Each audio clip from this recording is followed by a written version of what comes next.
Hello and welcome to Slogging It. In this week's episode, we're going to be talking about England's tour of Sri Lanka, more spinning in the spiner's web, Joe Root's cramping like Mark Richardson in that infamous test in India, the world's first 10 wickets of seam followed by 10 wickets of spin, Dick Weller asking Dan Lawrence for some batting advice, as well as the South African tour to Pakistan and possibly even England's tour of England. But before we get into the topics today, I first wanted to introduce the first co-host of tonight, Simon Roberts. How are you doing, Simon? I'm even better having just listened to that. We have been pissing around.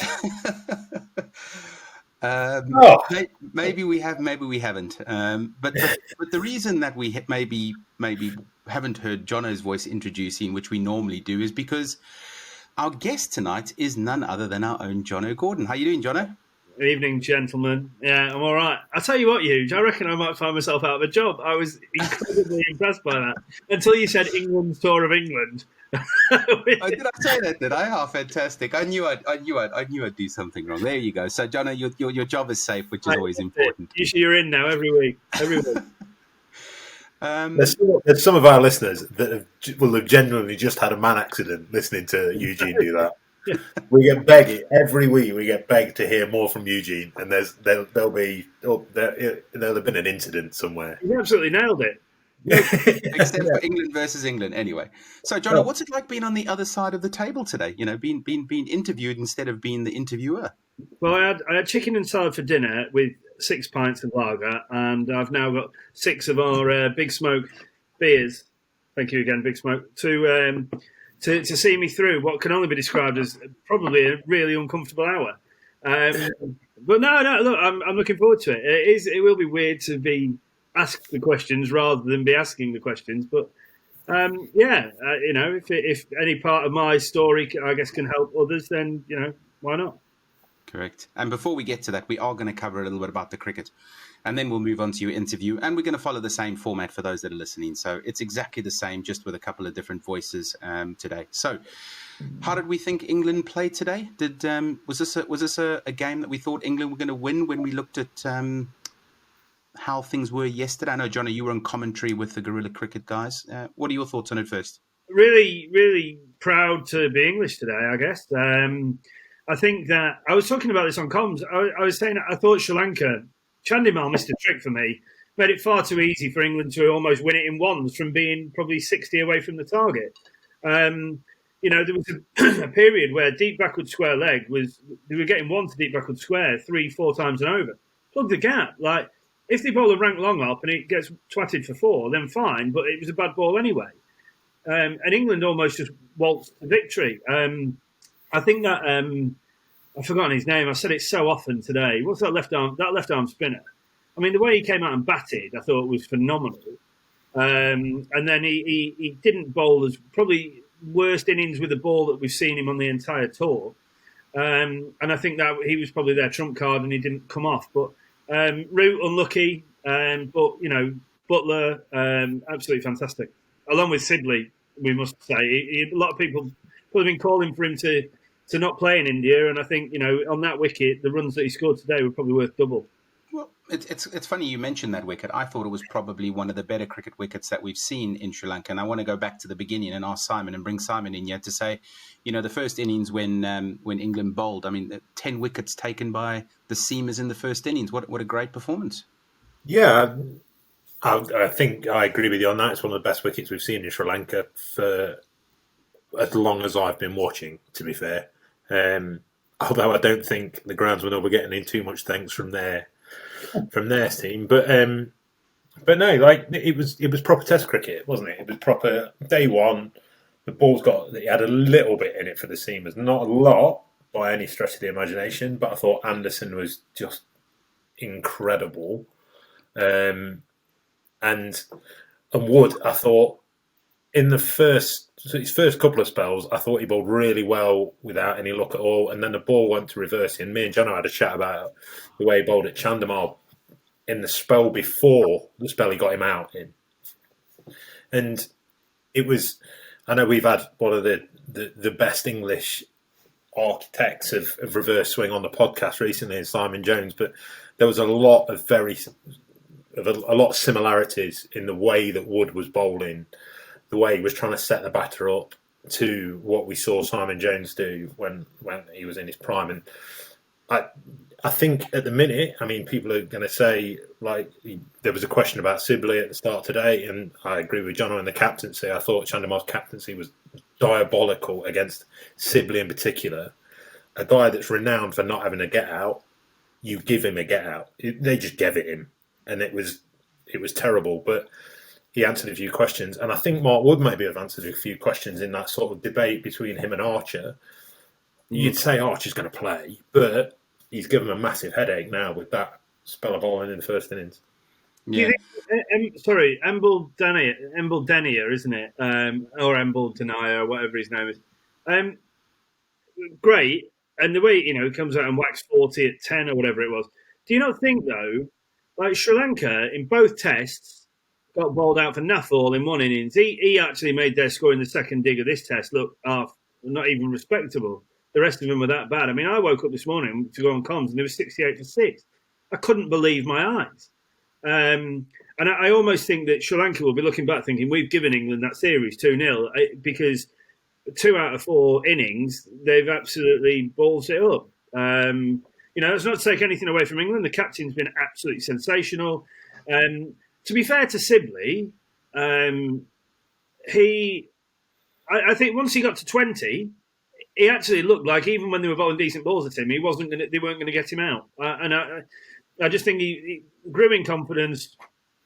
Technique came back, looked a lot more solid, and fair play to the lad. Yeah.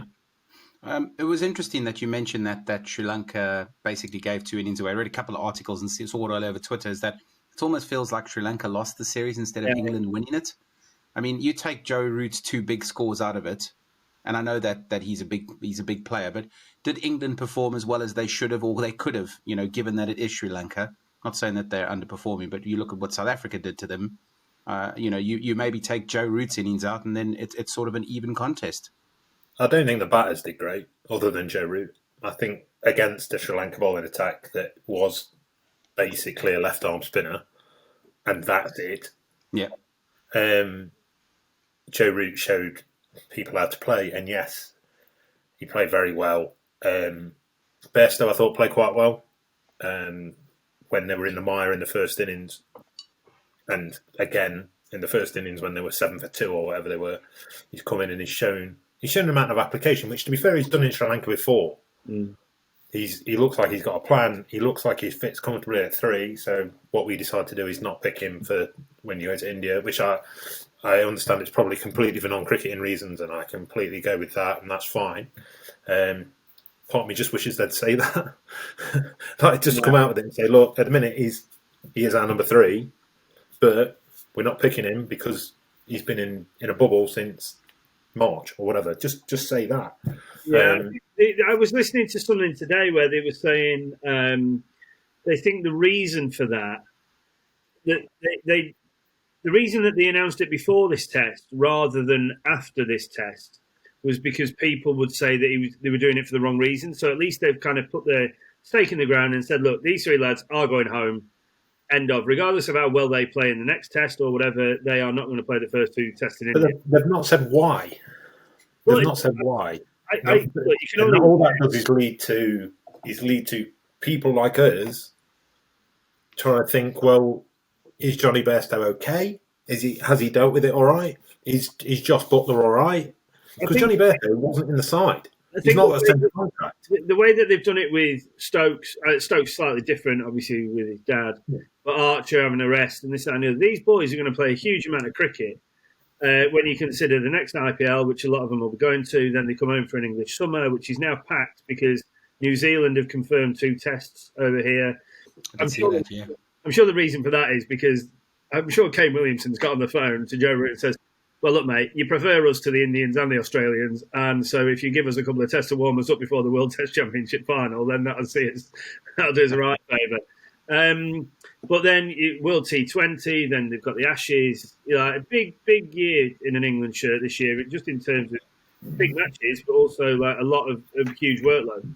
Yeah, I completely agree. But tell us, I was about to say that. I mean, I don't know if you picked up. I don't know if you picked up the stump chat from Dick Weller, Yeah, where he was having that conversation with Bairstow, saying, "What, you've been dropped? You know what's going on? You're going to the IPL for money?" He was absolutely giving it to him, and then he was absolutely giving it to him.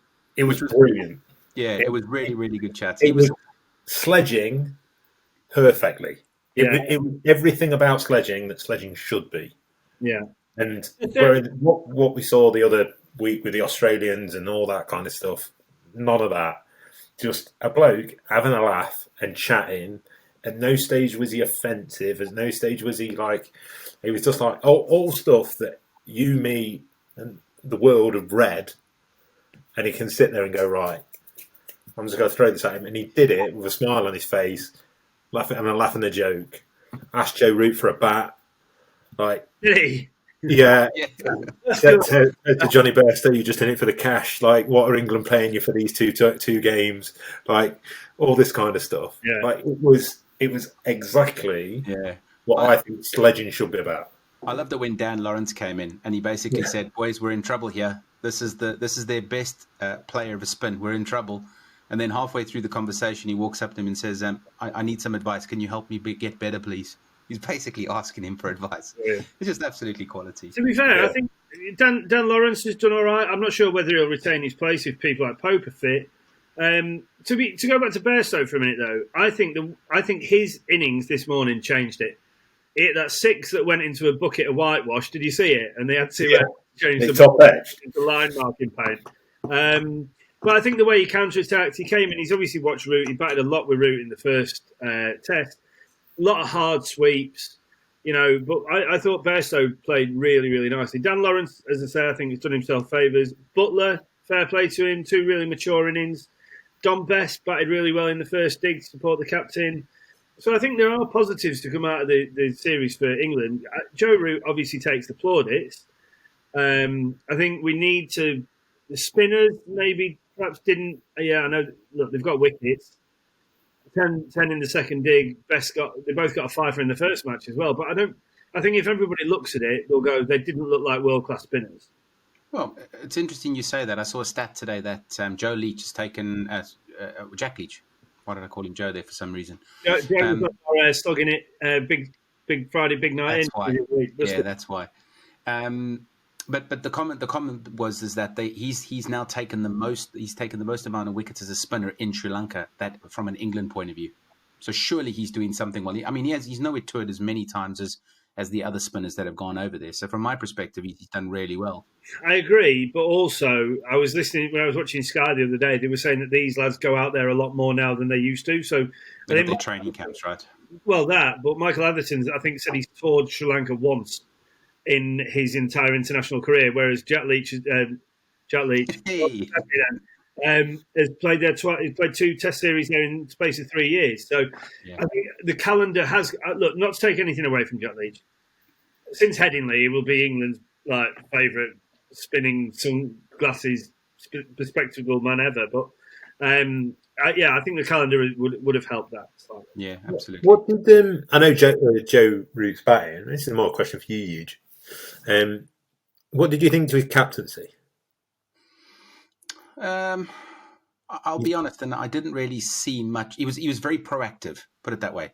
I didn't think he had to be very proactive, though, because the Sri Lankans were throwing their wickets away. I mean, like I say, I don't think the Sri Lankans, besides the first innings of this Test match, actually showed any application with the bat. And that's why I was asking the question: are England's batters in the same boat? I mean, when with England now possibly, and I know we're going to move into that in a second when we talk about them touring to India, is that the right preparation that they've been through, and have they applied themselves to the best of their ability, considering the lineup that Sri Lanka has versus considering what the bowling lineup is going to look for India? But again, that's the test that we're going to see, in the future. And I suppose, that now brings us on to what we're going to be talking about is now, is cricket finished now? I mean, there's no more England cricket to watch for the next couple of weeks. Well, hang on, there's a game tomorrow, lads. I don't know if you've seen, but South Africa are going to be playing Pakistan. Really? Any thoughts on that? Who cares? Sorry. I thought you might say that. I thought you might say that. So we'll move swiftly over that one. I just wanted to make sure that to any of our listeners that are Antipodeans, there is the South African side that is playing against Pakistan, and it's the first time they're touring in a very long time. So Is that in Pakistan or is that in? it is. It is. Oh, Yeah. wow. Well, in which case that is incredible. Yeah. That should be in terms of what that's in general. Yes, in terms of cricket, it might not be the greatest news or the greatest, not the right word, but the biggest news for cricket fans, certainly in the UK. But in terms of cricket as a whole, that is the biggest news that's come out of cricket since Cameron, what's his face, pulled a Black and Decker sander out his underpants in Cape Town. Yeah. But that is massive, massive. And it's amazing for Pakistan. And your fella Cuello's slower back of the hand whiffers get whopped into the middle of next week by Babar Azam on wickets that he's used to playing on. Yeah. What was it? Azhar Ali. There was a stat about Azhar Ali. He's played Test cricket for 10 years. He's played one. Yeah. No, he's played once. His first test was at home. Yeah. That is quite a stat. I don't know that. That's I quite believe a stat. it's Johnno might be right, might be none, but I believe it's one. Either way, when you think of it like that. So this is a huge occasion for Pakistan cricket, as we rightly so. And I mean, it was put into perspective when Quinton de Kock answered the media, and he was like, as soon as the clock. when Quinton de Kock looked at his what? I'll tell you what, his watch. Watch, right? Okay. You've taken this lead hosting role like a duck to water. That's why I say it's amazing.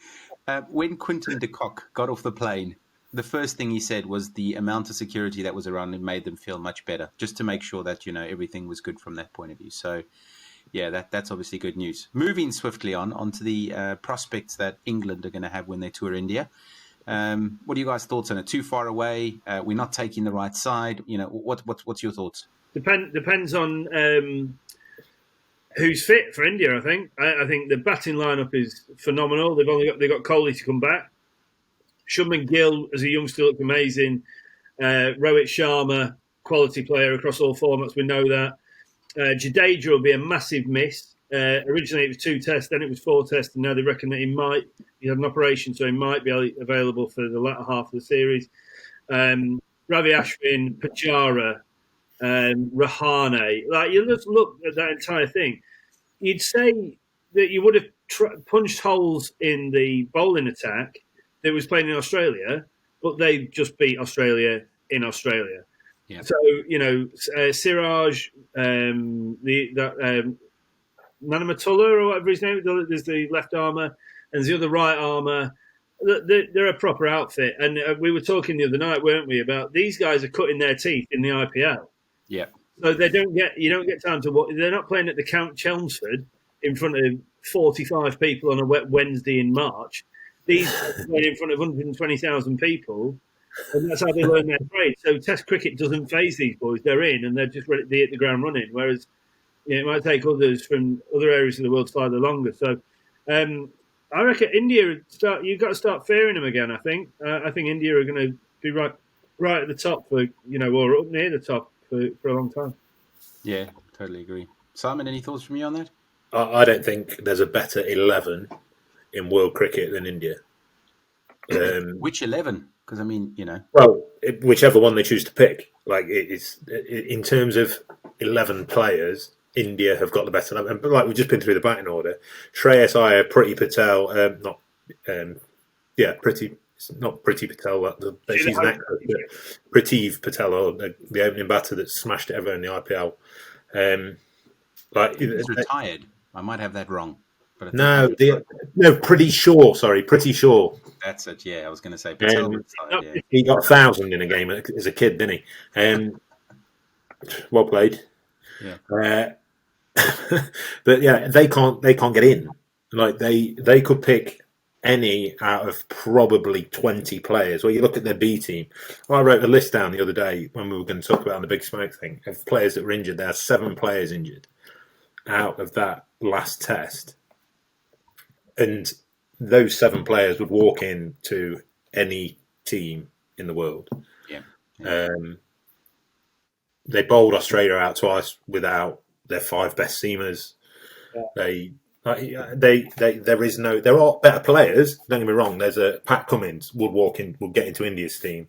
Kane Williamson will get into India's team. But as an 11, there isn't a better one for me. And how are you going to get Pujara out? How is anybody ever going to get Pujara out? It's unbelievable. I mean, I don't know if you guys watched how much of that kind of last day you guys watched at the Gabba.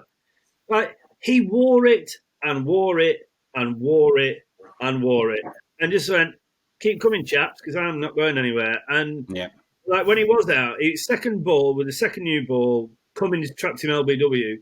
It's either a brilliant decision, and I think I'd love to talk about this in real great detail one day, because with DRS, I can't remember the name of the umpire, but he gave it out, and it's literally clipping the upright of the leg stump. Now, to me, that's a brilliant decision, because that's hitting the wicket. But then I had a conversation on commentary today, and I was like, well, is that a good decision, or is that not a good decision? And some people say that's not a good decision because reviews allow for half a ball. No, the umpire's job, if they think it's hitting the wickets, it doesn't matter how much of the ball's hitting the wicket. Yeah, I was going to say. DRS has changed cricket, I think, for the detriment of cricket. I think umpires go either way, don't they? Umpires act like we do. Yeah. Umpires now go either way on it. You'll get like Dharmasena. Dharmasena's a not out. You've seen that today. You get Sibley not out twice. Which I thought one of them was absolutely plumb. It's just out. And like the ball is smashing. If that... There was one in the Australia game the other day which got not out, and on review, I think it was Pat Cummins bowling. It might not be, but it got given not out on review. Half the ball, if that misses his pad, leg stump is through the keeper. Let's not piss it out. There's no debate of whether it's out.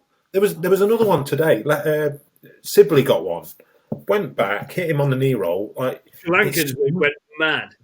It's smashing the top of leg stump. It was. Off and half, bang. The ball is going for 4 through backward square leg off the stump. It's not nicking it in the keeper's thing. It's not out. I'm sorry, but if we trust the technology, and yes, I'm a bowler, and I think the game is just going more and more and more towards batters, and umpires can take the easy option of just going not out, because they can. It's easy for an umpire to go, I don't think that's hitting the stumps, or I'm not 100% that's hitting the stumps.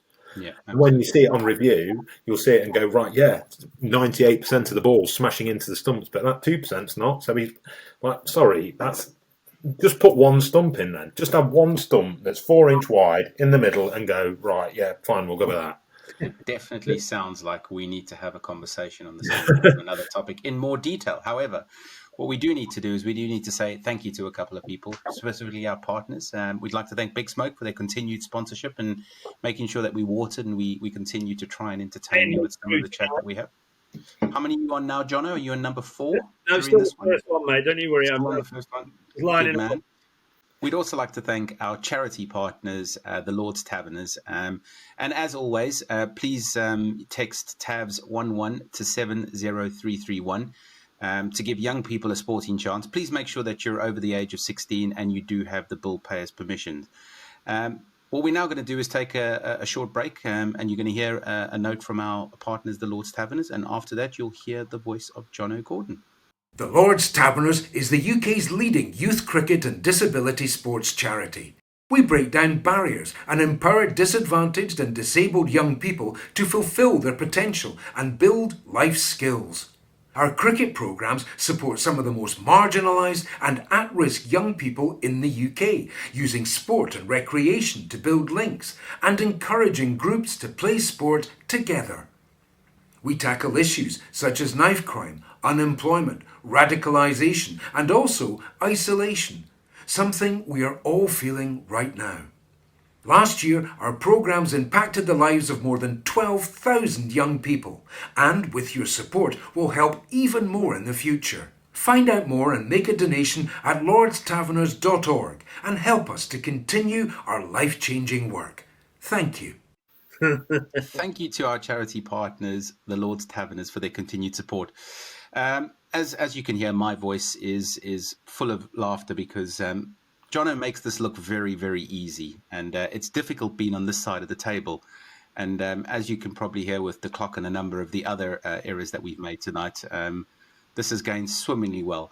But yeah, Johnno, we do have a very important conversation to talk to you about tonight, and obviously it's a very serious one too. So I'll try and keep my face as straight as possible now. So as Simon did episode 3, and he went through his story as to how he went through his challenges and how he fought them face to face, we're going to do something similar with Johnno tonight. And I suppose, Johnno, we wanted to talk to you about your topic, and specifically how you came through your upbringing and how you went through the adoption system, etc. Do you want to maybe give us a bit of a kickoff as to how that influenced you and how you sort of grew up during those challenging times? Yeah, I mean, I think it's still something that I am affected by on a daily basis. I think it's so ingrained in my personality now, and that I know we'll come on to later. That when we're talking about Luke Sutton and how amazing I found reading his book, but then what kind of it gave me off the back of that, and doing the interview with him gave me. So I was born in the Isle of Man, then transported. Sounds like quite a crass way to say it, but through an adoption agency. My parents can't have kids for whatever reason. It's something that I've never particularly asked them about. It's not something that it's none of my business as far as I'm concerned. Yeah. So yeah, there I was, moved from the Isle of Man to Hazel Grove, just outside Stockport, which is where I spent the kind of early years. And I've never known anything else. To me, life has always been normal. I feel incredibly lucky now that I'm old enough to look back that I've always known I was adopted. One of the obvious questions that people always ask when they find out you're adopted, because it's quite not taboo subject, but people don't talk about it that often. And I find people are quite often very interested when I say I'm adopted, but also then it leads on to something where they know someone else who's adopted, and it's something that you can actually bond through, if that makes sense. But yeah, I don't feel like there's ever been a day in my life where I haven't known that I was adopted. So I'm and I have thanked my parents for this, is the fact that I feel like I've always known. Yeah. My mum's best friend was a lady called Sally, God rest her soul, and she had a child. Then her and her husband didn't think they could have any more kids. Fostered a boy called Matthew. Then Sam came out of nowhere. But then their decision as a family was not to tell Matthew until he was 18. And it ruined his life. He was in jail on and off, and wow. And this is why I think I'm so thankful for the fact that I've always known, and I've always had not a coping mechanism, but I've never known any different, so I couldn't ever relate to any other kind of way of being. Whereas I think it really affected Matthew. And look, they were such amazing people. They never did it. They didn't do it for any other reason than thinking that was the right way to approach it.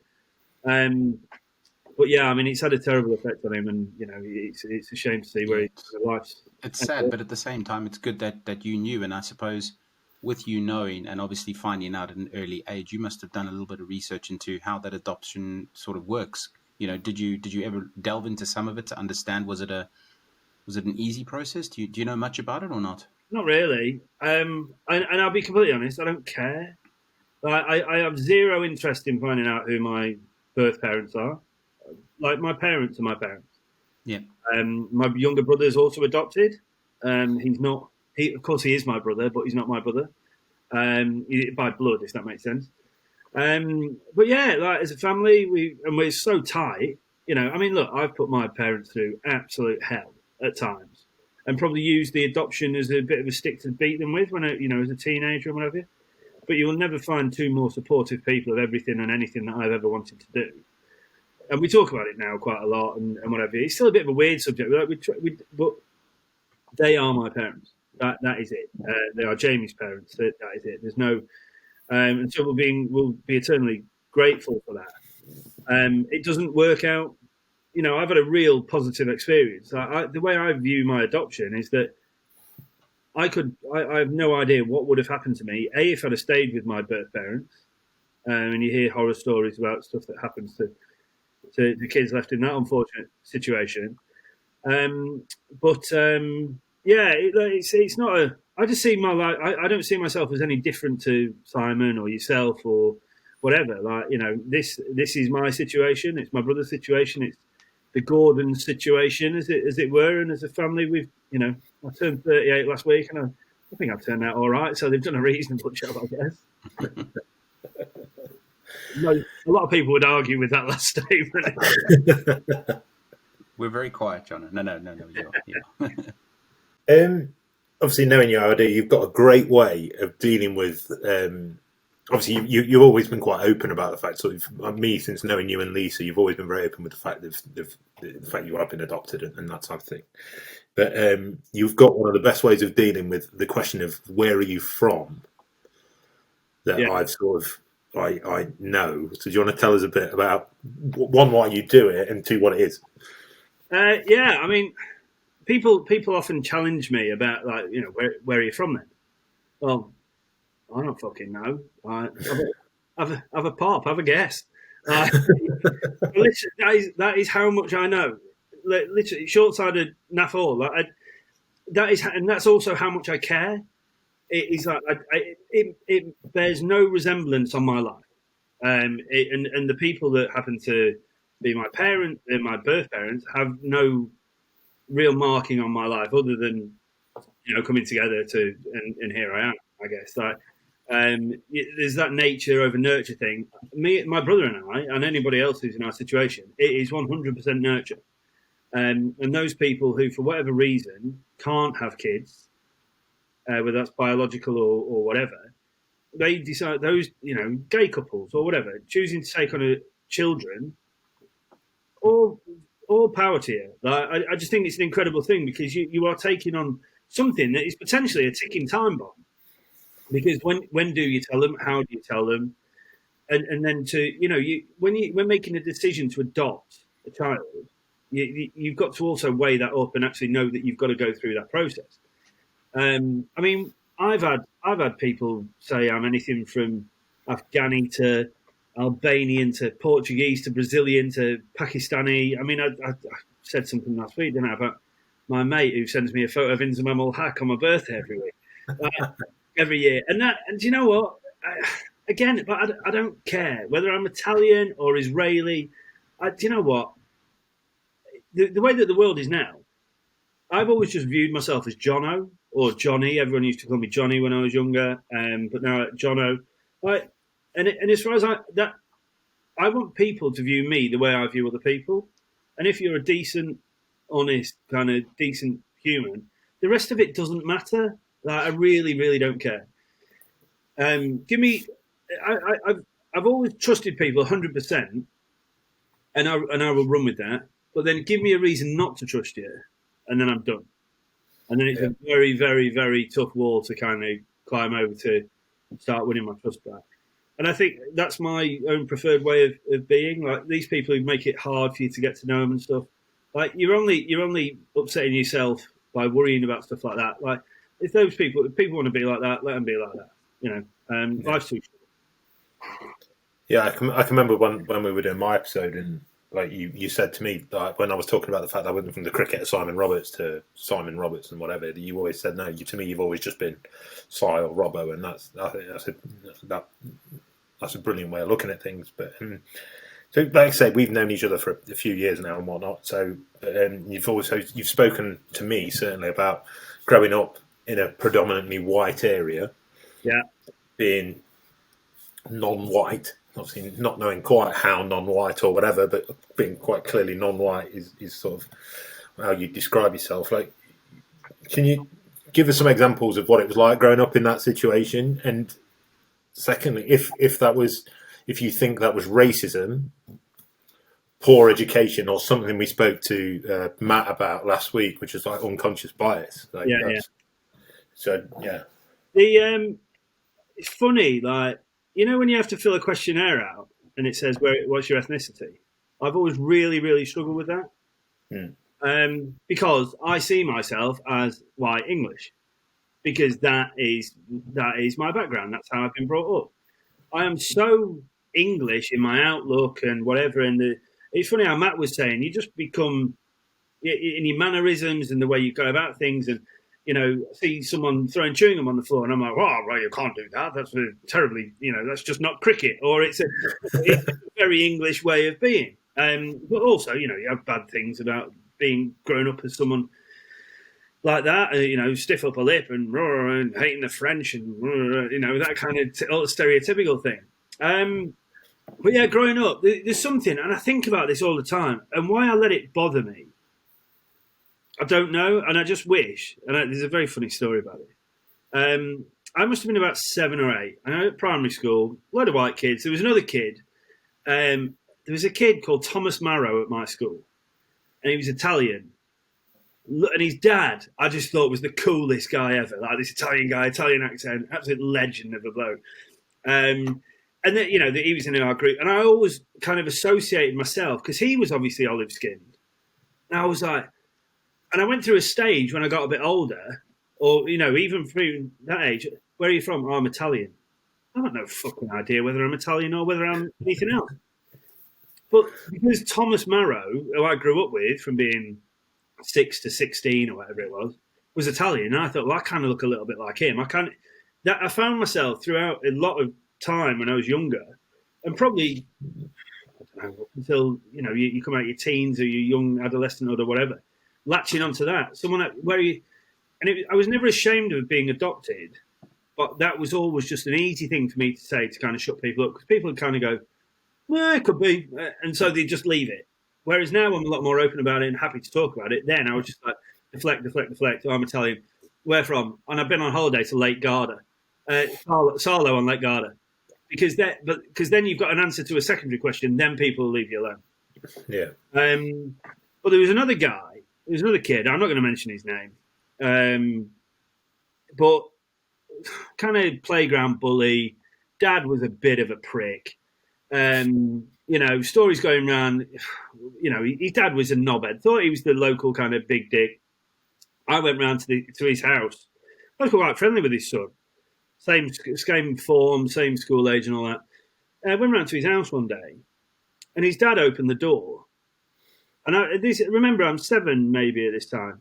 And he said, all right, Johnny, you're looking more like a Paki every day. Oh, my God. And imagine, so at me, I just kind of went, whatever. In you go, play scale lecture. I mean, this kid had everything. His dad had loads of coin and whatever, but he was a right prick looking back. So, gone there the afternoon, played, gone home. And I remember getting back and thinking, should I tell my dad? And my dad, he's one of those really quiet blokes, but he's tough. Not hard and never out with hard, but that if he needed to, he'd kind of really step up. And I remember getting home, telling my dad, he said, how's your day been or whatever. I said, oh yeah, whatever. Yeah, Phil said this. I'm glad I didn't say his surname. Phil said this. And next thing I hear, woof, door's shut. Front door's gone. And I actually said to him the other day, I said, when I told you about this, did you go around there and have a, He said, I don't know what you're talking about. And he just, my dad's great like that. He just shut the conversation down. He's like, don't talk. That's parked, done, on we go. So then we just had about another 15 Godfathers, and then on Christmas Day was an absolute hellhole for me. My dad woke up and got on with it. But yeah, and I think in that situation, that guy was ill-educated, ignorant, saw himself as better than everyone else. When in fact, now that I'm older, more common than anybody else, made a few quid, all of a sudden thinks he's Barry Big Bollocks. And so actually, but then as a few years later, it's funny how things come around, because his company went bust, he lost all his money and off he popped. So his son's actually done pretty well for himself now. And he was always a good egg, just badly influenced. I had plenty of run-ins with him, but he's doing all right for himself now. And you kind of hear on the grapevine about how your old schoolmates are doing, and fair play to him. But yeah, I hope he's I hope he's changed his ways and not taking his personality from his old man. Yeah. And how about in cricket? Growing up within cricket, I never experienced racism in cricket necessarily. Football. More than anything, being a kid, born in early '83, early '90s, late '80s, the world really hadn't kind of, people, the remnants of Thatcherism were still kind of knocking about, and people were still kind of just, there's some pretty nasty people and just some pretty ill-tempered views on anything that wasn't kind of the whole 2x4 children style approach, or, English white, or people just either weren't educated enough to actually realise that, there's a scope of, like a rainbow of people, and everybody's the same. It's like you either fit into our societal kind of demographic, or we don't want to know you and we'll just call you whatever we want and think we can get away with it. Cricket, I loved, like, instantly from, but yeah, never really. I played a lot as I was growing up in Liverpool, in kind of Birkenhead. Playing cricket against a load of angry Scousers on a Saturday when, at 13, 14 years old, they, steaming in and then calling your mother all sorts, trying to, so you'll nick off or whatever. But racism, no, look, it's a gentleman's sport, cricket, isn't it? I know I'm as bad as anybody for having a bit of a chirp on the pitch, but I think people who play cricket understand the heritage of the game, and that, for the most part, there's a line that you shouldn't really cross. And I suppose when you look back at that, was it your family that got you into cricket, or where did it come from? I mean, you had a very loving family, and I suppose when you actually look at cricket right now, you're I think you're affectionately known as JG Badger, right? So JG Cricket Badger is my Twitter handle, yeah. And is that self-proclaimed? Is it something that somebody gave to you, or I mean, where did it start? Clint McCabe just calls me up every time I text him or either of his brothers or his dad now. They just always text me an emoji of a badger back, as if it's something to do with cricket. So I've got Clint and the boys to thank for that. But I mean, to get into cricket, so is, they say that kind of affection skips a generation. So more often than not, you are more in tune or more affectionate with your grandparents rather than your parents or whatever. So that was certainly the case for me. So I spent so much time with my maternal grandparents. So my dad's dad died way before I was born. My dad's mum is still alive now, but my mum's parents are both dead. My granddad was called Vic, Albert Victor Wales, and my first word was Vic or Bic or something like that. And I just had the most phenomenal relationship with him. Like, he used to frame pictures in his garage for people after he, retired and stuff. And apparently, I would just sit. He built me a chair, and I would just sit looking at him for hours. I'd do a day's work just sitting looking at my granddad. I was absolutely in awe of him. And I think when I was maybe 3 or 4, he made me a cricket bat. And apparently, I dragged this thing with me everywhere. Like, granddad had made it for me. That's going everywhere I go. Like most kids drag a blanket around. I was dragging this cricket bat around. And as I got a bit older, like, there was this stanchion on the side of his garage that we painted some wickets on, and I just had a tennis ball, and I would just run up after school every day. So as long as the weather was good, practice. But him and my nana, Mona, got me into cricket. She was a massive Yorkshire fan. She grew up in Leeds. He was a Lancastrian boy. Grew up in Manchester, so it was always the red rose against the white rose, and I was always argument. She wouldn't cook him tea when they were playing against each other in the summer and stuff. And he was brilliant. Like, don't kid a kidder. He always used to call me kidder because he knew I was always trying to get one over on him, but he wouldn't let it happen. Like, so smart, so streetwise. Real good looking boy in his day as well. Like, was in the army and all that. And my uncle says, God knows how many kind of relationships you've got from when Victor was in hospital in Essex when he got, I think he was like Tom Hanks. I think he got shot in the arse when he was doing something in Africa or whatever, and probably paraded around Essex for a few months doing whatever he was doing. But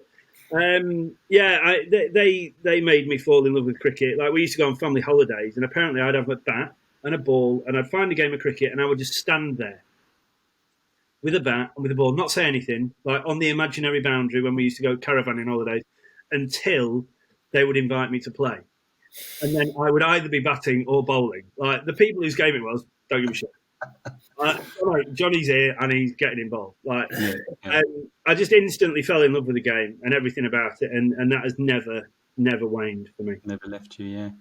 It's interesting that you mentioned your grandfather. I know from conversations we've had that he passed away in 2000, and he was a massive part and massive influence, one, on your cricket, but two, the man you've become. And it was interesting when we were doing the Luke Sutton interview that, during that process of talking to Luke and going through it, that albeit 21 years later, just about, or 20 years later, it reared up some emotions for you. Do you maybe want to talk a little bit about that?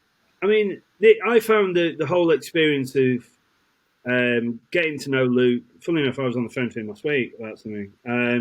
Reading his book. I said to you guys, I was like, I've literally sat here and read this cover to cover. Yeah. Like, couldn't put it down. And then to interview him, and and it took not an emotional toll on me, but there was this whole. I seem to have this whole weird thing in my mind where, for a period, because whether it was the adoption or whatever, it's either a chip on my shoulder or whatever, but I had that whole thing about thinking that I was more entitled to something because I was adopted, so the world owed me something. So, you can't talk to me like that, or I deserve that more than you. And I went through a long period of my life thinking that, for some stupid reason, that I was better than everybody else. Maybe because subconsciously I've looked at the situation of being adopted and thinking, well, that could have been shit, but actually I've been really lucky. And I've been born into a family that's got a bit, like, not rich. I had a conversation with my mum last week, and she was saying that at times, like, my dad cycled to work and she had to take a part-time job because we were really struggling. But at that point, I didn't know any better. And since as I've gotten older, my mum and dad have always been such good savers, which is good because I'm an absolute spender. That I've only ever known us to be in a situation where we were, pretty comfortable. So, my granddad dying, ended my world. I'm getting choked up about it now. Destroyed me. When you spend 21 years of your life being told that this was your first word and just everything, my world revolved around that man. And it was just, the whole, it was weird. Like, I remember it like it was 5 minutes ago. Like, I'd left him at hospital. So I've been to see him. I got on the bus home, walked in, sat in the lounge with my dad. And I knew my mum and my nana were there. And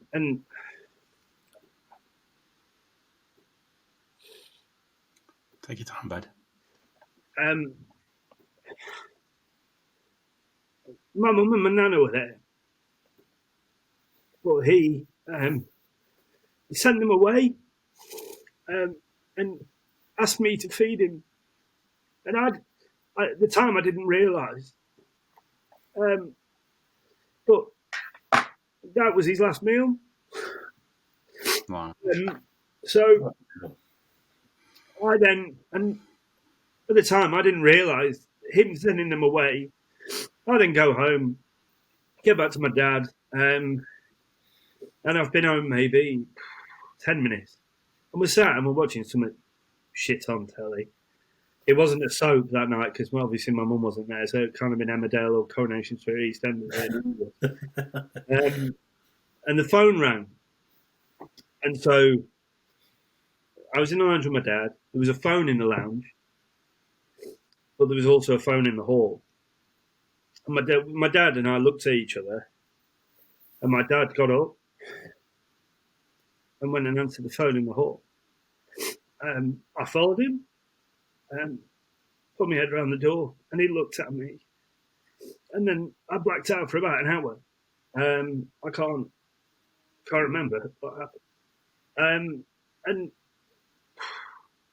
ever since, I haven't cried about this probably in 20 years.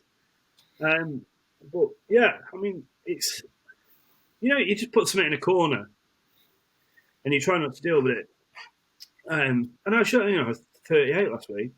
But I think if this podcast has taught me anything, it's that anything's okay, and to talk about anything, like, no matter it happened 21 years ago, like, I subconsciously, I still really struggle with it. And it's all right. But, 1,000 people might listen to this. Do I care about crying in front of them? Do I feel like, I think it shows strength. It doesn't show weakness. I think being able to admit that you've got a problem with something and you've got something that needs addressing is more powerful than like just hiding away from it. Would I have been able to go through this process 3 months ago before we started doing this? Absolutely not. And I think that's testament to what we've heard other people say and what other people have been so open with us about. I think we all see this as a bit of a cathartic thing. I'm not sure this isn't particularly easy for you two. Like, it was hard enough listening to Simon do his, but seeing that falling on YouTube and all that. But I just destroyed me. And then I went through some pretty dark days, and that's then put my parents through some pretty dark days. Had to accept it. You have to accept that your best friend and your granddad's gone. But it's then, you subconsciously, you can't, you just don't let it go. You don't accept it. You don't move on. And that's something that I really, really, really struggle with. And again, it kind of almost intensifies the chip on your shoulder. And I just ran away from it. You just go wherever you feel that's most comfortable. And that's where, I went through a period of not really staying in any one place for too long. Kind of moved about the country a little bit, doing different, and what I was doing kind of suited that, I guess, to a point. But I just never really dealt with it. And I think now I have, over a period of time, or maybe I haven't. Look, I'm 38-year-old man crying about it now. Like, nothing wrong with crying. Yeah. Absolutely. I think you're the only one there, mate. Don't worry about that. Luke, coming out of the Luke thing, it was the thinking you're better than other people, which is terrible and you should never do. But also then realising that with that and losing people, so if through reading his book, he obviously lost his one of his ex-girlfriends, that if you don't let go of it, if you don't deal with stuff in order to let go of it, then this shit will haunt you forever. And so I actually had a chat with Lisa, my wife, about it, and I said, look, I think I've got some unresolved issues that I need to talk to someone about. And so I'm kind of taking steps to do that. And that is something that I never would have said before, because I would have seen it as accepting some form of defeat and thinking, well, Johnno Gordon's stronger than that. This isn't you. Like, everything about me, for anybody that knows me, is outwardly so strong. Taking the mick out of other people and being a lad and always wanting to be involved in the banter and, taking such pride in my sport and being, decent at cricket and being decent at golf and stuff. There's that kind of alpha male thing. And that's the kind of outward thing I've always wanted to show. But, there's a lot of, you kind of open the curtains back and, there's a lot of stuff that I've been battling with. One of the things that I want to talk about is the kind of adoption stuff. When I finally kind of, settle down and actually pick someone that I want to talk to. There's stuff there that is yet to be kind of properly dealt with, I think. It's funny. It was say funny. But yeah, he was a huge part of my life. My nana died much more recently, maybe 6 years ago. The funny story about my nana, she was a joker up until the end. So my girlfriend before Lisa was called Amelia. And she was in bed, but she, pretty much bedbound by this point. And I took Lisa up to meet her for the first time. And my mum, she had dementia by this point. But my mum had been prepping her all the time. Like, Lisa is coming to see you. Well, we both straight in there. Oh, Amelia, it's so nice to see you again, she said.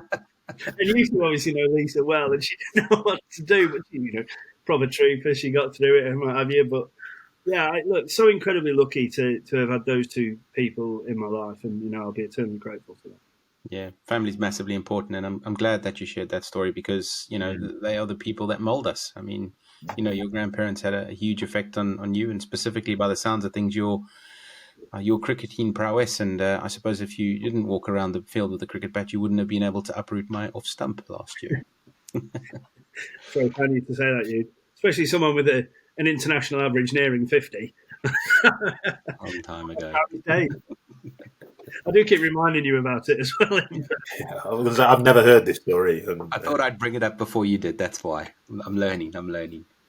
Brilliant. Never happened, Si. It's a joke. That moves us onto your personal cricket, which I know is something that you've been very well. You've been very successful. You've done a lot of things that I think, looking back on it, I think your granddad would be very proud of, and I think you should sort of always think about that when you do it. But you obviously started up in Manchester, then went and played at Wimbledon, where you did okay. I think it's probably better than okay. And then you moved to OW's, Old Wimbledonians, as captain, and did a bit of that. And now you've moved to. I think you've reached the peak now. I think you're probably right. You've moved to the giant that is Papwick and Limby Cricket Club. But you're back in the ranks. Yeah, well, you say that. I mean, you say Papwick and Limby. I think Cookney have come in for a little money transfer. Stuff like that. All that help I've been giving you might be withdrawn. Yeah, exactly.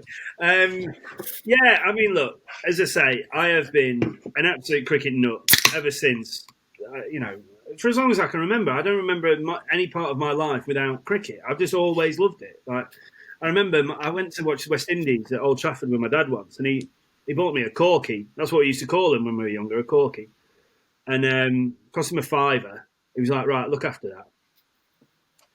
And I found the nets that the lad, and I was like, oh, yeah, I'm going to go. Right. Anyway, tried to bowl it as quick as I could, launched it miles down the leg side, went and picked it up. But because of how abrasive their nets are, I'd basically lost one half of the corky because I did the job. Been about 11 or something. But I was like, oh, shit, Dad's going to go mad. Put it in my pocket and kind of just like hid it in my bedroom. Well, yeah, look, I had a great time growing up. A club called Breby St Mark's. They're reasonable standard, One of the lads I always remember from there, two lads will probably listen to this. Paul Wood always amazed me from being a kid. I used to do Taekwondo with him. He was about 5 or 6 years older than me, but he was massive. And at Taekwondo, they used to hold these two things up, and he was the first person that I ever saw kick through it. So he was just always like a god. But a brilliant cricketer. Should have played Lancs, but probably took his ability for granted. But just happy to be brilliant at that level, but never really wanted to push it, which is fair enough. But there was a lad who's a year younger than me called Richard Keyworth, and when we were both playing in the first team, we batted 7, he batted 8, or vice versa, or whatever. And we used to just have loads of fun in the last 10 overs, taking the piss out of the lads who were bowling at us and just like dropping and legging it because we were miles quicker than they were. And it's like, you fucking little shit. And we just giggle and we just have the best time. But yeah, they played a couple of years in the Worcester League, and eventually ended up at Wimbledon, as you say. And look, enjoyed some really, really good success there. You go to arguably one of the best clubs in the country. Started in the 3s. Did all right. Worked my way up in the 2s. Did all right. And then probably arguably became the best player in the 2s that could do a job in the 1s. I wasn't probably not the best cricketer in the 2s, but in terms of what the 1s would need, I became the best person suitable for that. But then was always the first person to kind of drop out of the 1s. So I'd go from opening the batting and bowling my full allocation in the 2s to bowling 6 overs and batting 8 or 9 in the 1s, if that makes sense. So my ego didn't really allow for that to be acceptable, and I was quite vocal about that. I used to live with Neil Turk, who was our first team captain at the time, and we'd spend most of our time at home rowing about why I wasn't batting 3 and bowling 75 overs for the 1s every day. And I played against him a lot. Yeah, he said because you're not good enough. But do you know what? Real grumpy git, Turk, but. When I refer to the one bloke that I've always had an amazing relationship with, because not for a second in the time I've known him do I not know where I stand with him, that's him. And there's a lot to be said for people like that. But yeah, tasted some real good success with Wimbledon, and I'll be eternally grateful for that. 2012, National T20 Finals was on Sky at the time, I believe, wasn't it? It was on telly, and you got a bit of a TFC. Didn't bat, didn't bowl. I know what a TFC is. You don't need to spell it out for everyone else, you git. I mean, that's fair. Now, obviously, knowing you how you are, and like you say, you're quite vocal. You're obviously disappointed, and that and that obviously is going to play on your mind a little bit. But we know from talking to you and what teammates and stuff have said to you more recently that they've sort of said if it wasn't for you being in and around that squad, and certainly in the quarter final, what you did, they wouldn't have got there. So hearing that kind of thing must give you a little bit of justification as to your ability. Like you say, you might have floated between, but that must be nice to hear. Yeah, I mean, when I arrived at Wimbledon, very quickly became apparent that I wasn't good enough to play in the top side at Wimbledon. Graham Grace is the best batter I've ever played cricket with, or had the joy of playing cricket with. Turk is probably the best amateur all-rounder and great captain that I've ever played with. And so I worked my nuts off. I was single at the time. Every time there was an overseas, I'd go and bowl 10 overs at the overseas every night of the week, and then face 10 overs off them.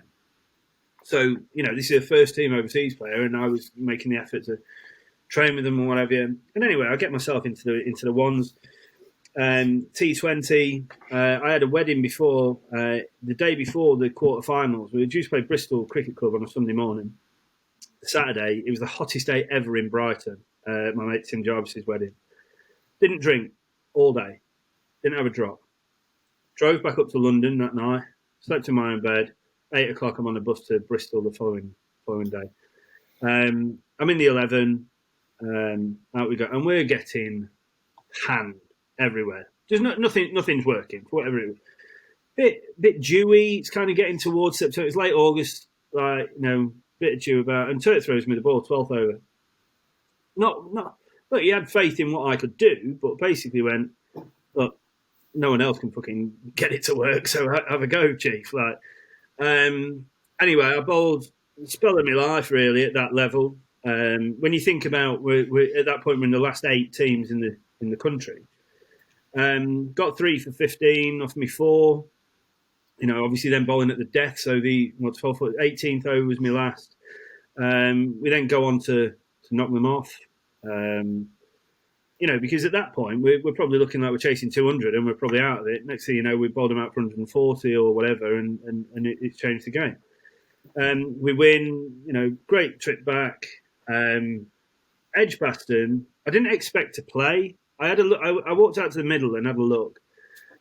And as someone who kind of bowls, it's affectionately known as like Dob, maybe slightly quicker than Dob, but just try and extract a little bit out the surface or in the air. I looked at it and it's like bowling on my desk, and I was like, I'm knackered here. I'm going to get an out of it. But for whatever reason, I was in the 11. One of my mates who I lived with at the time, Jack Snape, who was a brilliant bowler from kind of Coventry way, gutted, absolutely gutted. And I kind of felt a bit gutted for him. So I looked at it and thought, my quarterfinal spot had probably bought me my semi-final place. We played Cookney from Notts. They had a real good side. They had some real good players, but we beat them quite convincingly. And then we beat Northern from Liverpool in the final. I didn't bowl in either game. And that's kind of haunted me a little bit because, someone who's as proud as I am and someone who takes so much pride in the cricket as I do, that was my big opportunity. I had friends from when I played in Worcester. They'd come to watch live, a few of them, whatever. And that was, I always thought that's my day to actually do something. I'm going to put my mark on cricket. That's going to be my kind of legacy. Maybe only for myself, maybe for my family or whatever. But it didn't happen, but we won. I had a brilliant night out, one of the best nights I've ever had. Before there was a lad called James Brown who now he's the head of the 100 for the ECB, and we kind of always got on, but we not best pally, if that makes sense. I caught up with him at the Oval a couple of years ago, and he said to me, and I respect him more for it because we weren't that pally. And he said, "I've never said this to you before." He said, "But I wouldn't have been able to what I achieved in 2012 if it hadn't been for that 4 overs you bowled at Bristol." And I was like, I'll take the ribbon that everybody will forever give me about being on TV and fielding at third man or fielding at mid-wicket or whatever, because that one thing that he said to me means so much that I was like, people can say whatever they want to me now. I'm justified, if that makes sense, because those boys know that they wouldn't have been there had it not been for that spell that I bowled It's the beauty about cricket is it's a team sport, You've rightfully said that there's going to be people that bat and they don't bowl. There's a role for everyone in the side, and at some stage you're going to cash in and make a difference. And you did that in 2012. Moving on to 2013, though, that was a slightly different year, wasn't it? Well, all right. Okay, so this is my own fault. Massively my own fault. I said something stupid on Twitter about Malden Wanderers, which is a club in Surrey and having a rubbish ground or something. We went and played them on the Saturday. No, we played at Leatherhead. Turk said, "You're not bowling. You're not doing anything. You're going to come and stand in the sun for 3.5 hours. And I'm going to bat you at 11. Oh, great. Cheers, mate. Oh, here's 12 quid for you as well, Neil. Thanks. Put a couple of stale sandwiches and a bit of dry cake. Cheers. I think I had to drive as well. Oh, you had to pay for petrol too. Lovely. Yeah. But the next day was at was the Southeast Regional. So that's one of those days where you have 2 semis and a final before you go into the Southern thing. Played at the HSBC ground in Kent. Good ground. Good ground. Neil and the chairman, Simon Robbins, sat me down that night. Can we have a meeting? Yeah, fine. I know where this is going. We know we kind of punish you today, but tomorrow you're obviously in the 13 or whatever, or you're in the 12, but we're just telling you now that you won't play, but you have to be there and you have to... Sorry, my dog got a can. You're going to be there, you're going to be in the 12, but you're not going to play, and you're just going to run drinks all day. So I just looked them both in the eye and just went, fuck off, that's not happening, and just got up and went, had a few more pints with my mates, had a night out, thought nothing more of it. And that's probably a bit of ego, and that's probably not wanting to back down and not wanting to, for whatever reason, wrongly, I can look back on that now, it was 8 years ago. And so they went, and then obviously the lads come back, having won, but saying, "Oh, fuck me, you might not have played the first game, but the way the wicket played, you'd have definitely played in the final, but you'd have bowled all your overs." And all right, I've made my bed, I've got to lie in it. And they then didn't pick me for the rest of the tournament. And I stayed in and around the team. Obviously, I was playing with them on a Saturday and stuff, but that hurt me, and they taught me a bit of a lesson there.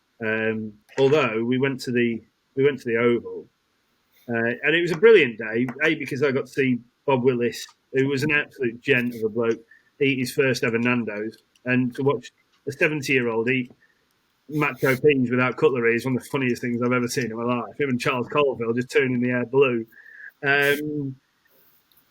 But it rained all day, and we had Banbury 28 for 7. My mate Jack Snape, who I referenced earlier, bowled out of his skin because he hadn't been picked the year before and just did it. But then the rain came and it never stopped. So they won both games on a bowl off. We went and had a brilliant night, and I supported the team like I should, but fully aware that I could have played again, but it was my own fault, and I was the sole reason why I didn't. Any lessons learned? Be proud, massively. Be proud. Stand in your corner, but like the thing I had a big problem with was, like, even though at times I knew I was wrong, I was too proud to admit it. And that's got me into some scrapes before. And, look, would I love to have 2? I'm lucky enough to have 1, even though I did fuck all on the day.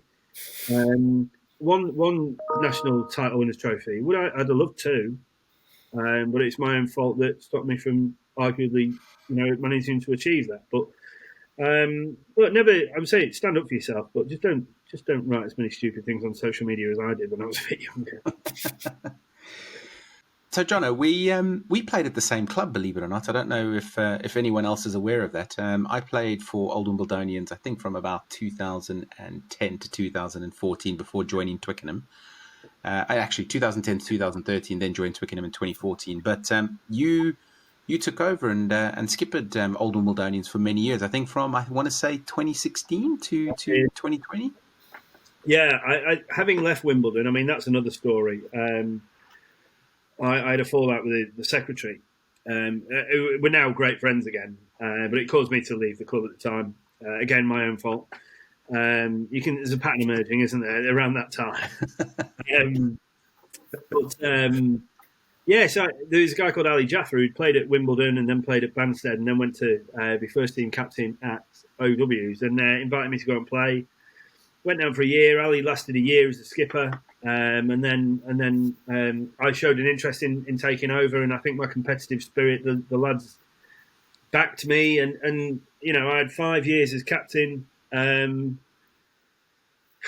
In the fourth year, 2019, we got promoted and to the highest league that OW's ever been in, which was a massively proud moment. Simon, all three of us are great friends with Clint. He'd come down because his brother Brandon had been, he was our overseas for the year, so Clint came and played. Made a massive difference, huge amount of difference, both with bat and with ball. And we, that's my proudest moment on a cricket field was to get the boys promoted. And, I think the first 2 years, I had people challenge me for the captaincy going into the following year because I think I was too hard on the lads. Like having been captained by Neil Turk and the way that he captained, I thought, well, he's so successful. That's obviously the way to captain. But obviously, I must have done it in a different way because the lads didn't react to me calling them everything, all kind of names under the sun. Was we obviously did to Neil doing the same. So, but they stuck with me. I had a great relationship with Nick Fox, the chairman. Eventually we got it done. We managed to thankfully play some cricket last year in 2020, despite COVID. It would have been a real shame for me not to have had any cricket with the lads last year, so I'll be forever thankful for that. But just a great club, great people, big club, 5-6 sides on a Saturday, 2 on a Sunday. Which is no mean feat in today's modern world where people, want to do things for more kind of instant gratification and kids just want to play on video games and that. An amazing club, some amazing people, and I'll sadly miss them, but it was the right time to leave London, look forward to the new challenge in the Notts League. You've spoken about a lot of the achievements that you've had. You've won national titles, making your way from third teams to first teams, captain in sides to the highest level. Which would you say is your proudest and which would you say is your greatest? Because they can quite often be two things. If they're the same, then that's fine. My proud to be able to say to people that I've won a national title that's the highest accolade I can. I think even more so. I've got mates from Ealing who've won national 50 over tournaments and village cups and whatever. I think for me the beauty of T20 is that it's such a lottery. For Wimbledon to go on and win it back to back, I don't think that'll ever be repeated because I think it's too. I think T20 is too much of a lottery. Anything can happen on one particular day that means that it just doesn't work well. It just doesn't go your way. Will Butler from Putney, I've spoken to him a lot about that semi-final from 2012. Rich Stroh, Will didn't get many. Billy Root didn't, probably arguably do as well as he should have done. Luke Wood, who's now playing at Lancs, played against us. And it looked, for whatever reason, it went in our favour. And then the bowl-outs went in our favour in 2013. We've been a part of that Wimbledon side that I think, alongside Ealing, maybe South Northumberland, over that period, were one of the best sides in the country, if not the best side in the country, is my proudest. To get OWs to the highest league in which they've ever been, they should have got promoted years ago into the same division, but the guy called Tim Johnson, who's an absolute champion of a bloke, but he forgot to phone the result through on time, and so they got docked points. So they've had the night out as if they celebrated going up, and then he forgot to phone the result through, and so they didn't go up. Stinker. Yeah, absolute stinker. Oh. But yeah, look, that for me, that's my proudest. We'd always have a chat before a game.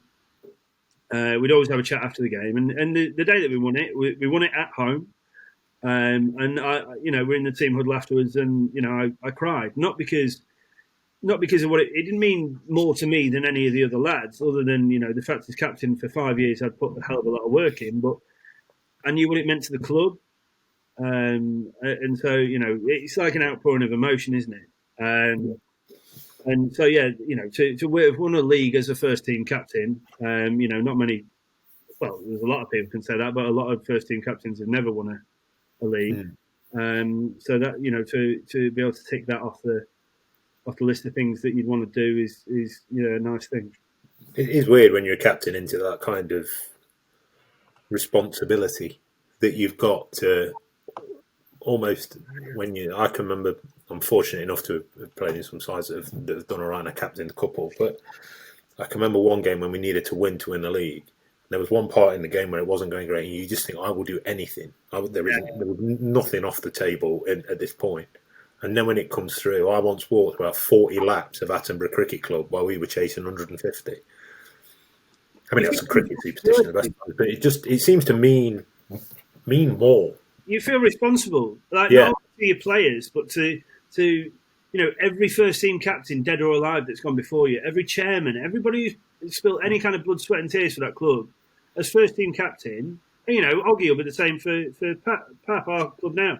Like, you have a sense of responsibility, and you feel like you need to live up to the expectations of what that puts upon you. And you know what? You've got to be, I think, anybody who's a captain, regardless of whether it's first team or not, you're a pretty strong individual because you have to leave and breathe every minute of it. Now, it's definitely not an easy job. I used to say to my lads, like, a load of us used to meet for breakfast every Saturday. Lisa, I mean, talk about cricket widows, poor Lisa. Every week in the season when I was first team captain, I'd be out the door at 8 o'clock in the morning and she wouldn't see me until midnight because, the way I play cricket, I've been grown up playing in the 80s or the 90s and noughties. I go out early, I spend the day with the lads, I then drink with the lads, and then I'll be, please come and get involved. And I think that's massively important. Get girls around your club. Throw them a ladies' day. Like, the best thing that ever happened to OWs was we started a ladies' day, and every player whose lady, regardless of whether they were at home or away, whose lady joined, they'd all go for brunch, and then they'd come, and we'd buy them a bottle of Prosecco each. Now, it turned into an absolute ravaging shit show on many an occasion. They all absolutely battered. But if you get girls around, if girls, wags, whatever you want to call them, get around the club and are willing to support the club, by God, does it make your life easier as someone who wants to spend his Saturdays there in the summer? It makes it a better place as well. It makes everything a better place to be. Yeah, absolutely. Going back to what you said earlier about this part of your fitting in, that desire, and about the fact you've moved around quite a lot. You've obviously recently moved away from the big smoke, and I don't mean the brewery, although you literally did live very close to the brewery. But I won't be moving away from that anytime soon, the old China. to Nottingham, you obviously spent a long time building your friendship group, your relationships and stuff in London. How have you sort of gone around processing the move sort of within yourself? Obviously, like you say, you've always been one that flips around. And have you gone about, like, I know, you know me, and I live up here, so I'm not trying to ask a question that leads to, well, you're here, so you've been amazing. You get what like. But, like, have you gone about sort of fitting in and making that? Obviously, you've dived into Papplewick, my cricket club, to a massive extent, which is amazing. So how's that been? How are you finding it? Well, I think the reason we didn't move previously, so Lisa's from Ireland, Lisa's from Cork. I was very tied to London. So before I started working for myself, it was always me that was saying, no, got to stay. London's where I work, blah, blah, blah. Lisa works in London but can work remotely just because of a job. And then I think Lisa had almost given up and just almost resigned herself that we were always going to be living in Surbiton or Wimbledon or South West London. And I said to her, it got to a point in lockdown, I said, should we just go? And she looked at me as if saying, go where? To the park for a walk? I was like, no, actually, I was like, let's no, I've got my head. I was like, I've got my head around it. I was like, let's go. Because what I said I've always said this to Lisa, and not that this is the right way to behave in any sense necessarily, but I've always said to her, I said, if you've got an idea, float it with me. Give me enough time for me to think that it's my idea, and then we're all right. So she's given me enough time, because we talked about moving up closer towards you guys, and kind of, I was always a bit like, yeah, all right, but nah. But then eventually, because of lockdown or whatever else, I've gone, Lisa, let's move. Let's go to live in Notts. Let's go and live near Simon and Becky. We don't need to be in London anymore. Like, what COVID showed us very quickly was that, like, we stay in touch with the people that we want to stay in touch with. Your friends are your mates, but it doesn't matter where you are. Like, there was a period when lockdown was released, like, they had to come up here, but then I had to get the train back to Surbiton, southwest London. I got in a taxi from here to Newark, which is about 20-minute drive, straight on a train, and then across London on a train to Surbiton, 2 hours and 15 minutes. So it can't be that difficult to stay in touch with people if you really want to. No. It also helps that our 2-bed flat in Surbiton would have cost us $600,000, and we've bought a 4-bed house in the country up here for, less than half of that. But that's London, and the beast is the beast, and that, and everyone makes their own call. But do you know what? It's lovely. My golf cost me £850 less, and I'm playing at one of the top 50 courses in the UK. Not that I don't still love my old golf course, of course, but it's just a different way of life. The air seems fresher, the water seems cleaner. Like, it's fucking really cold. It is at the minute, yeah. The other day, earlier today, actually, funnily enough, Tim Richards, who's one of my old mates from my old Wimbledonians, he said to me, "What's it like?" I said, "Yeah, it's great." I said, "But I've seen more snow in the last 6 weeks than I did in 18 years in London." So, but yeah, look, it's different. Like, we look out over farmland. Like, it is different, and it's not for everybody. But we're glad that we made the move. Like, I had a load of my friends phone me or text me for my birthday from London, and staying in regular touch and stuff. And if you want to make the effort to stay in touch with people, then the way the world is now, Eugene could be up here to you and I in 2 hours if you wanted to be. Like, London to Nottingham is not a long way away. It just people, you kind of get within a mentality that it is, and that you can't break that mentality. But I think COVID will change a lot. There's a lot of people, I'd imagine, will kind of move out of the M25 who are currently inside it. But I suppose it depends on your flexibility, and that brings us nicely on to what you're doing now. And you've recently, you've always been involved in Woodstock cricket for a good number of years. But I suppose you've recently taken over as MD and owner of Woodstock. So talk us through how that happened. You've obviously got a number of people that you rely on in terms of working with them. So yeah, how did that work? So I know John Newsom from Newbury, his days at Newbury. He used to look after me a little bit. Newbury got bought out by a load of people who weren't cricket people. And I think it's what's happened to that brand since, I think is a real shame. I think it was probably arguably the classical British brand, and they've it's no longer at that level that it was when the Keeley boys owned it. That's who John used to work for. When John very quickly fell out of love with the new owners, let's say, and so set up Woodstock, that's whether he could look after me. All the Wimbledon boys, who are obviously some of the best players in the country, start buying it, and I'm thinking, hey, I'm missing out here. So I invested in Woodstock. We actually signed the deal at National Finals Day, Rose Bowl, September 2010, when we lost to Swardston from Norfolk in the semi-final. I was still in the thirds at that point, so I had no chance of getting a TFC that day.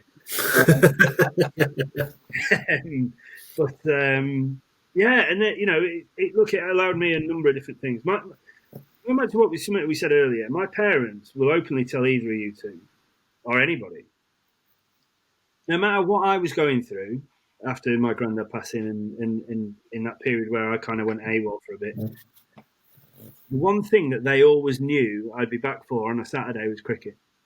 No matter, I could have been anywhere. I could have been in fucking Russia, but I'd have found my way back for a 12:30 start on a Saturday at Bury St Martin, or the meet time for an away game.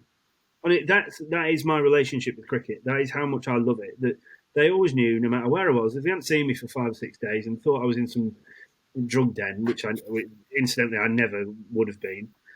My defining relationship with cricket is that I love it so much, to such an extent, that I've always wanted to be involved. So I remained a silent partner until this year, last year. Looking at it, time was quick. And John wants to make bats, but then not necessarily have to run the entire business. And so I took, I've got an events company that running corporate events, but I just thought, now is probably the time for me to take Woodstock on and really own it and run with it. So put a group of investors together. Obviously, Max Rushton and Toby Tarrant are involved in that, as you two both know. Yep.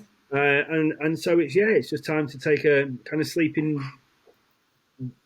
potential giant forward, I guess. Some incredibly exciting times. We're taking on more international players. We're looking at how we market ourselves differently. We're supporting, obviously, the Slogging It podcast. We're supporting the Third Man guys, who've been great in terms of the work that they've done with us so far.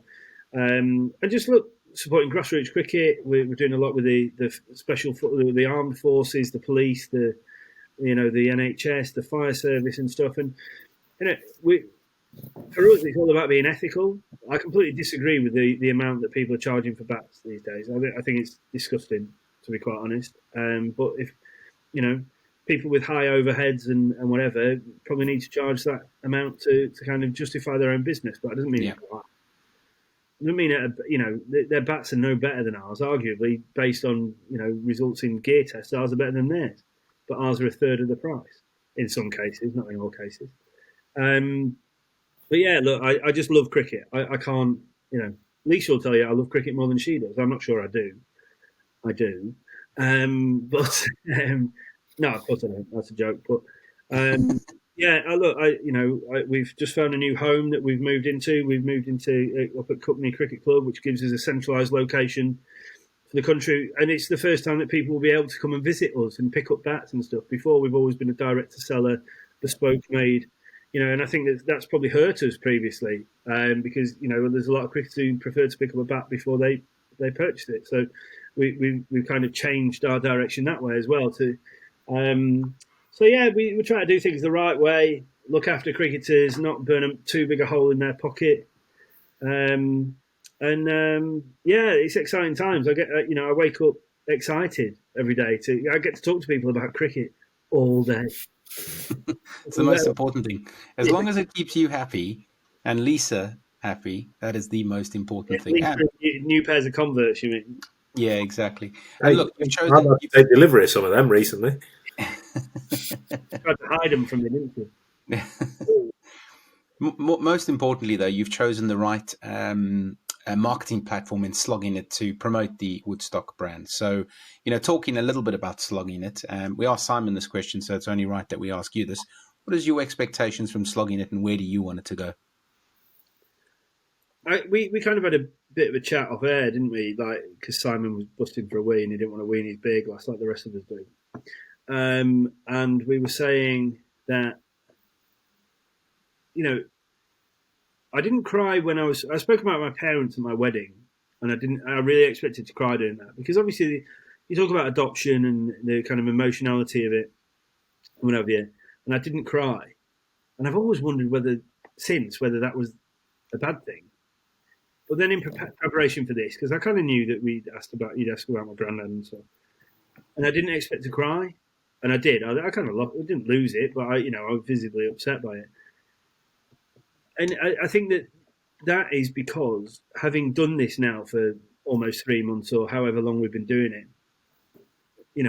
the listening to Simon do his episode was an incredibly humbling experience for me as his mate and you, Eugene. You get it upsets you as someone's friend to have heard someone go through that, and that's obviously completely different from what anything I went through. But I think just knowing that you're in a safe space and just allowing yourself, I felt like I could absolutely let go because I'm in a safe environment.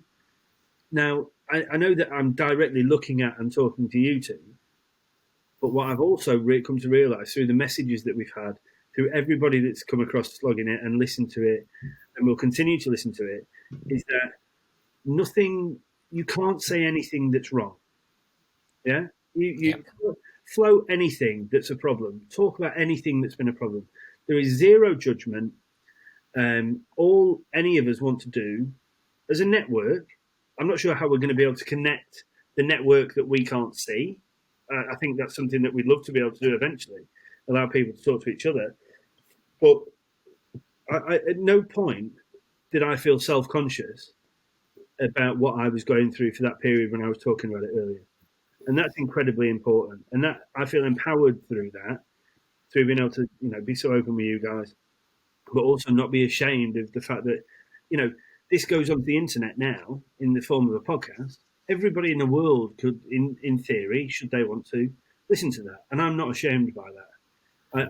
I'm actually feel that that's a good thing, because me going through that and Simon going through what, his interview, and you when we talk about yours, that can only, by showing weakness and showing vulnerability, only goes to show other people that in the same situation, it's okay to be vulnerable.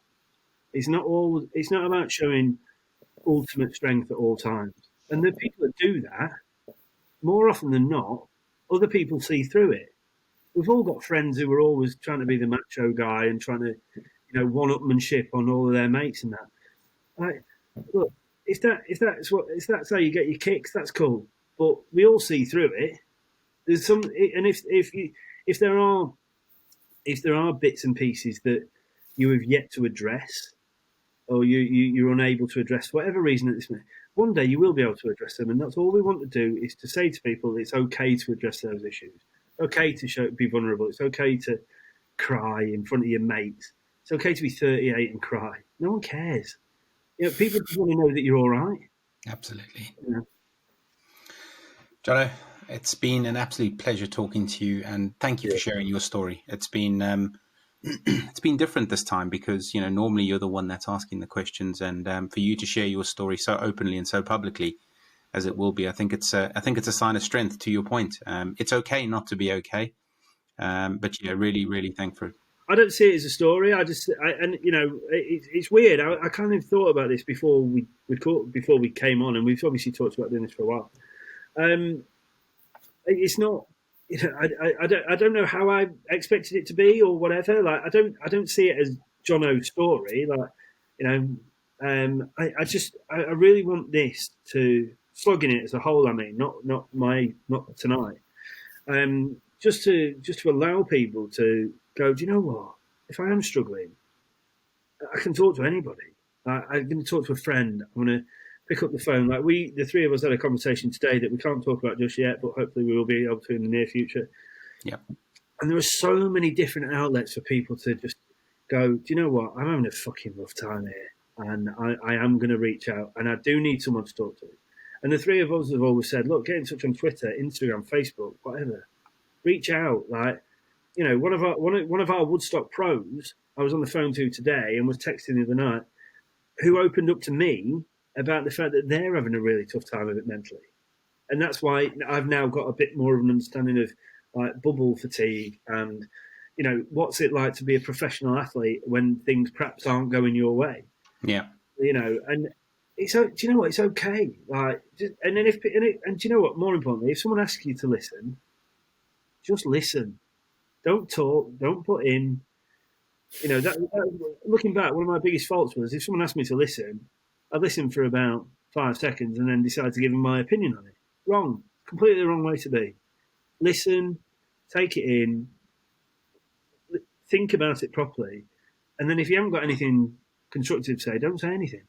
Just be there as a shoulder to cry on, an ear to listen, or whatever. It's honestly, it's so important. But thanks, guys. I appreciate it tonight. No problems at all. The pleasure is all ours. Absolutely. I'm just going to get my play cricket stats up. Hold on. Guess what, Johnno? We've decided that we're not doing questions tonight for you. Oh. We're not doing questions for you tonight. We've just decided that you and Simon, or I've decided because I'm the host tonight, and apparently the host is always in charge, that you're both going to be donating £10 to the Lord's Taverners. Oh, great. Thanks. Yeah. No, so I just wanted to make sure that I could show off my power that I've been entrusted with tonight. I love the fact that you've done that. We had this discussion earlier today, and we were like, right, so do you want me to host it, or do you want to host it? Like, what we're going to do? And you just like, no, I'll do this one. We speculated, but I'll do this one. I've now found out why.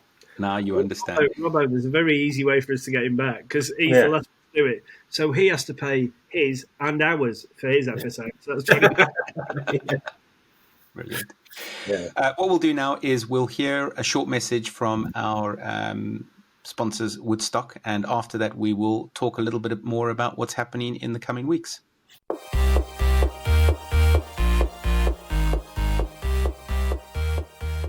Looking for a new cricket equipment partner for yourself or your club can sometimes be tricky. With so many options to choose from, how do you make the right choice? When you want quality, value and service, there really is only one place to start. For more than a decade, Woodstock Cricket have been producing award-winning, high-performance cricket bats from their Shropshire workshop. Matched with their classy soft goods, luggage and accessories, Woodstock Cricket really do tick all the boxes. Get in touch with Woodstock Cricket and find out why many loyal clubs, players and international customers can't be wrong at info@woodstockcricket.co.uk. Thank you to our partners, Woodstock, for their continued support. It is always good that we happen to have a very friendly person on the podcast that happens to do some of the work for them, which is great. So thank you again to Woodstock. Lads, before we finish off tonight, I just wanted to give you guys a bit of an update and maybe get some updates from you on how things are going outside of the podcast. So for those of you that have been living under a rock, we do have the Golf Day, which is happening on the 1st of July at the Forest of Arden. That is 100% confirmed. We currently have 6 four balls already booked and paid for, including a whole sponsorship, which is great. So it is going really, really well. I mean, guys, I think this has been really well received and we're hearing positive things about it.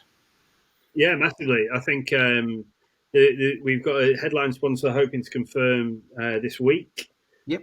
A couple of, we've got other sponsors. I mean, look, it's a great thing. Who'd have thought, 3 months ago when we started this, we'd have a corporate golf day being organised at one of the UK's top courses, and people reacting so nicely to it. Really, really proud that the community that we've built thus far has engaged with it in such a positive way. Obviously it's all in support of the Lord's Taverners. We don't forget to mention that. So it is a charity golf day. So your business can write this off. If you wanted a whole sponsorship or to enter a four ball. It's great for us three, isn't it? To know that we're doing good and providing some good and helping charities. That's really cool. The cricket 11, just to move on.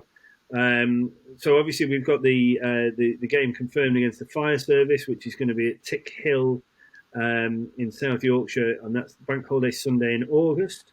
Very exciting. We've got some really, really cool people coming to that. Everyone else that close to the time. Look, we are looking to build an 11. Please send your cricketing CV to info@sloggingit.co.uk if you're wishing to because we're going to turn the fire service over. That's what it's about. I shouldn't captain that day because I'll treat it as a league game. Again, look, that's about earning their cricket club some money, but also some for the Lord's Taverners. There's going to be a sportsman's dinner at both the golf day and the cricket. There is going to be opportunity to just come for dinner. And so if you're not a golfer, then that's cool. If you just want to, we're going to have a sportsman's dinner after the cricket game. Just loads of really cool stuff to get involved with with slogging it in the next 12 months. Yeah.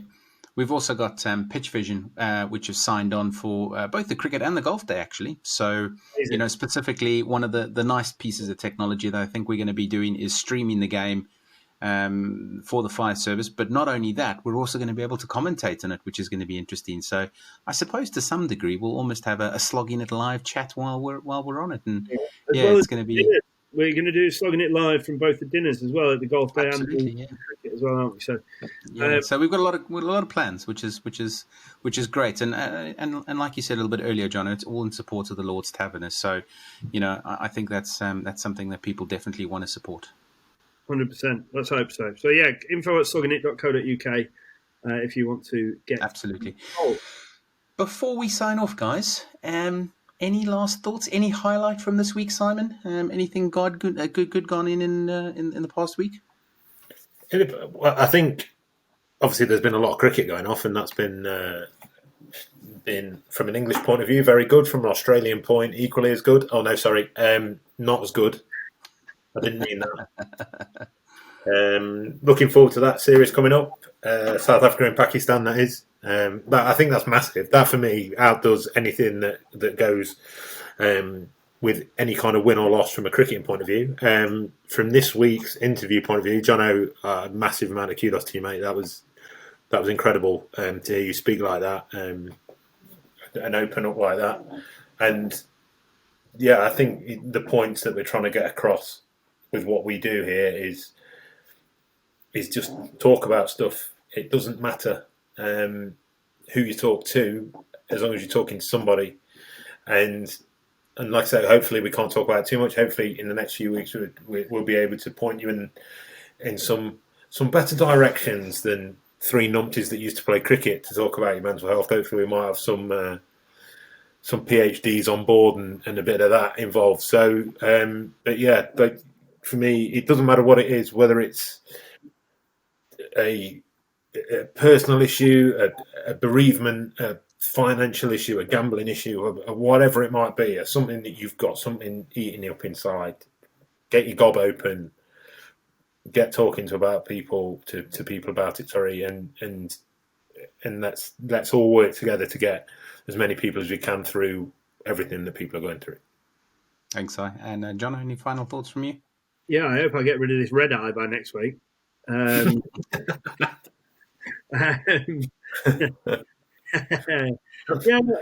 it's cathartic. I've enjoyed it. Like I very rarely open up like that. It's a long time since I have, but do you know what? I feel a million times better now than I did, without having talked about it 2.5 hours ago. So yeah, look, the three of us know what we're doing here is good. The reactions that we're getting and people are telling us that we're helping, and that's all that we can ask for. I keep saying this, and we say it every week. Better to say something to somebody and never be thanked than to never say anything at all. It's so important. Like, if you even think someone might be struggling, even if they turn around and say, "Well, shut up, no, I'm fine." At least you've taken the time to ask. Honestly, just please reach out to people. You may never know the difference that it makes, but it will make a difference. Yeah, well done. Thanks, Johnno.